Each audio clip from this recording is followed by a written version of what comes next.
nós elaboramos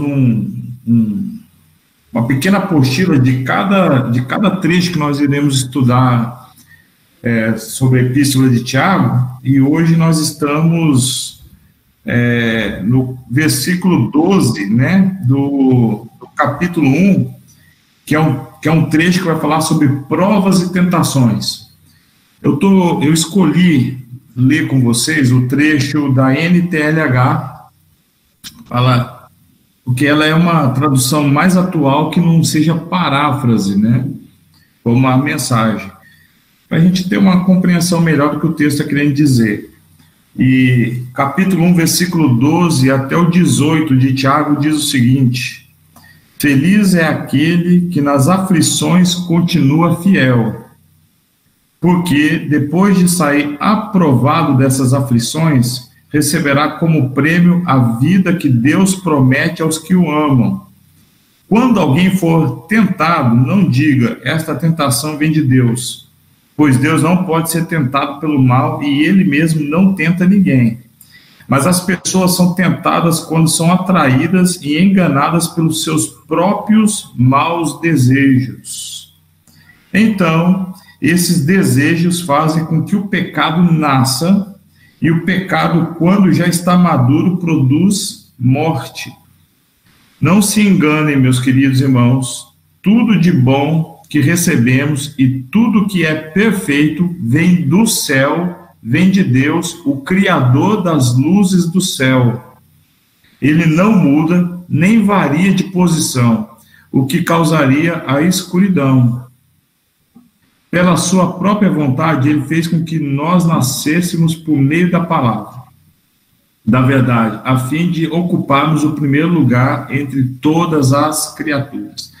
Então, versículo 12, eu vou lendo o versículo novamente, nós vamos comentando aqui, segundo o estudo que eu enviei para vocês, diz o seguinte: feliz é aquele que nas aflições continua fiel, porque depois de sair aprovado dessas aflições, receberá como prêmio a vida que Deus promete aos que o amam. Então eu escrevi aqui, a recompensa para a fiel firmeza nas provações foi declarada em termos do presente e do futuro, ou seja, essa afirmação de Tiago a respeito daquilo que Deus tem para nós, ele é para o tempo presente e é para o tempo futuro, ou seja, para depois desse tempo. O homem, no caso, o ser humano, né, não o homem do sexo masculino, mas a espécie humana, né, o ser humano, né, que se mantém firme e é verdadeiramente feliz agora, ou seja, aqueles que mantêm a convicção da sua crença agora, esse é verdadeiramente feliz. E nós já declaramos, nós já estudamos aqui, na verdade, a concepção de felicidade como um momento e a concepção de felicidade como uma convicção inabalável de um propósito, né? Mas também receberá a coroa da vida, a qual o Senhor prometeu aos que o amam. Então, o genitivo da vida, e aqui esse genitivo está querendo dizer o seguinte: aquele que pensa a vida, né, nessa terra, a vida terrena, as coisas apenas dessa realidade, sem contemplar, sem vislumbrar uma vida eterna, né, ou seja, para a eternidade, essa vida apenas terrena, ela está em oposição à coroa. Essa coroa que nós chamamos de galardão, né, que talvez algumas traduções mais antigas vai estar escrito dessa forma em Tiago. A coroa da vida, né, consiste em vida, um dom para todos aqueles que amam a Deus.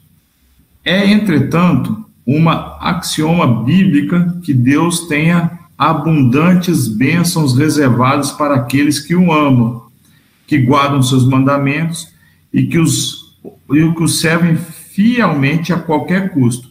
Essa palavra esquisita aqui, axioma, é uma verdade bíblica, ou seja, é uma verdade que nós cremos que é inabalável, contudo, ela não aconteceu ainda, ela está reservada para o futuro. Por exemplo, o Apocalipse é um exemplo de axioma bíblico. Nós cremos que é verdade, ela é verdade, contudo, ela não aconteceu ainda.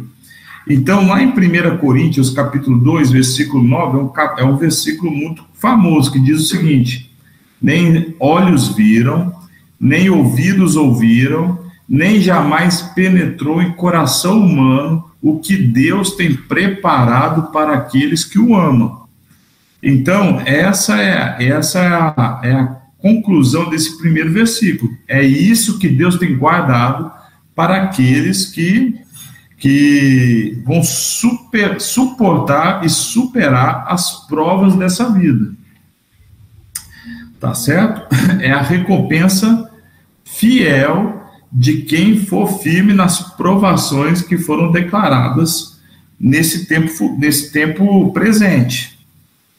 Ok? Versículo 13. Quando alguém for tentado, não diga, esta tentação vem de Deus, pois Deus não pode ser tentado pelo mal e ele mesmo não tenta ninguém, mas as pessoas são tentadas quando são atraídas e enganadas pelos seus próprios desejos. Então, agora, o irmão de Jesus, provavelmente o irmão de Jesus, o Tiago, lembrando que a chance dos dois Tiagos apóstolos, o Tiago maior e o Tiago menor, ter escrito esse livro aqui, essa epístola, ela é pequena. É mais provável que tenha sido o irmão de Jesus, o Tiago, né? Nesse momento, ele faz uma transição para as provações internas. Então, o versículo 12 está falando das provas externas, as dificuldades da vida. Por exemplo, ontem, no vendaval aqui de Campo Mourão, muitas pessoas provaram, né, tiveram provações externas, avaria material. Agora, o Tiago, ele faz uma transição para aquilo que é as provações internas, isto é, as tentações. A palavra tentação carrega a ideia de seduzir o pecado. Tiago provavelmente tinha em mente a doutrina judia do Hetz Haram, impulso do mal, a tradução disso daí. Alguns judeus argumentavam que, tendo Deus criado tudo, devia também ter criado o impulso do mal. E considerando que é o impulso do mal que tenta o homem ao pecado, em última análise, é Deus que criou o responsável pelo mal. E aqui o irmão de Jesus, o Tiago, ele refuta essa ideia. Deus não pode ser tentado pelo mal, e ele mesmo a ninguém atenta. Ou seja, nós estamos falando aqui do diabo, certo? O diabo, ele provocou uma rebelião, nós sabemos disso, isso pode ser motivo de um estudo em um outro momento, e através da rebelião, ele sai do céu, ele é expulso com o terço dos anjos, e a partir de então ele tem um propósito de tentar derrubar o homem. Ele tenta derrubar o homem através das tentações internas, ou seja, da concupiscência, né, o desejo ardente da carne, que é capaz de produzir o pecado que vai produzir morte. Os judeus, antigamente, eles tinham uma ideia de que essa tentação interna ela é promovida por Deus por conta de que Deus é o criador de tudo, inclusive do diabo. E Tiago começa a refutar essa ideia, agora nesse trecho específico do capítulo 1, porque Deus, ele não pode ser tentado pelo mal, né? E Deus não atenta a ninguém. Deus prova, mas não tenta. Ou seja, Jesus, ele foi enviado ao deserto para ser tentado pelo diabo. Entende? Prova é outra coisa. Então, prova é o que aconteceu com Abraão. E Abraão foi provado na sua fé. Então, a prova de Abraão envolvia uma entrega sua para Deus. A tentação é você se entregar e não entregar algo para você obter alguma coisa. E, geralmente isso é impulsionado pelo pecado. E aí no versículo 14 ele prossegue. No versículo 14 está escrito o seguinte: mas as pessoas são tentadas quando são atraídas e enganadas pelos seus próprios maus desejos. Em vez de acusar Deus pelo mal, o homem deve assumir a responsabilidade pessoal dos seus pecados. É a sua própria cobiça que atrai e seduz. Estas são, no seu sentido primário, palavras usadas na caça e na pesca que foram empregadas aqui metaforicamente, né? Então, dando continuidade, versículo 15 diz o seguinte: então esses desejos fazem com que o pecado nasça, e o pecado, quando já está maduro, produz morte. E quando o desejo do mal se levanta na mente, não para aí, a cobiça dá a luz ao pecado e o pecado produz a morte. A morte é, assim, o produto amadurecido ou terminado do pecado. A morte aqui é a morte espiritual em contraste com a vida que Deus dá àqueles que o amam. Então, olha só, meus irmãos, a partir daqui começa a ficar muito evidente a diferença entre provas e tentações. Porque a finalidade de ambas é completamente distinta, é muito diferente, é abismal a diferença. A prova, ela vai gerar uma coroa da vida. Então, a prova ela vai gerar em nós uma maturidade para receber de Deus aquilo que Ele tem para nós. Então, lá em Mateus capítulo 24, diz o seguinte: aquele que perseverar até o fim, esse será salvo. Perseverar no quê? Nos últimos dias. Mateus 24 é um texto apocalíptico, né? É um texto dos últimos dias, em que ele está falando todas as coisas que haverão de acontecer, tanto no âmbito da natureza, quanto no âmbito do comportamento humano. E Jesus fala: o amor vai se esfriar, mas aquele que for firme, aquele que perseverar até o fim, será salvo. Perseverar e aguentar o tranco aí, né? As provas. A tentação é algo interno que nos arrasta para o pecado, que nos arrasta para o fundo do abismo, e o salário do pecado é a morte. A tentação, ela vem a partir de um desejo carnal de fazer algo que não tem nada a ver com o propósito de vida. A tentação que nasce na minha vida e na sua vida, ela não nasce do fruto de uma liberdade, tanto é que a gente quer fazer escondido. A gente tenta mascarar, vestir com uma outra roupa essas tentações para que ninguém perceba o que nós estamos prestes a fazer. E isso é alimentado, né, pela cobiça. A cobiça nos seduz para algumas coisas ruins. Isso vai nos levar à prática do pecado e à morte, e o pecado vai produzir a morte na nossa vida, morte espiritual, certo? Então, toda vez que nós nos entregamos às tentações, nós vamos morrer, nós vamos matando a nossa espiritualidade. Quanto mais fraca a nossa espiritualidade, quanto menor a chama, menos relação com Deus nós temos e mais normalizado vão ficando as práticas do pecado.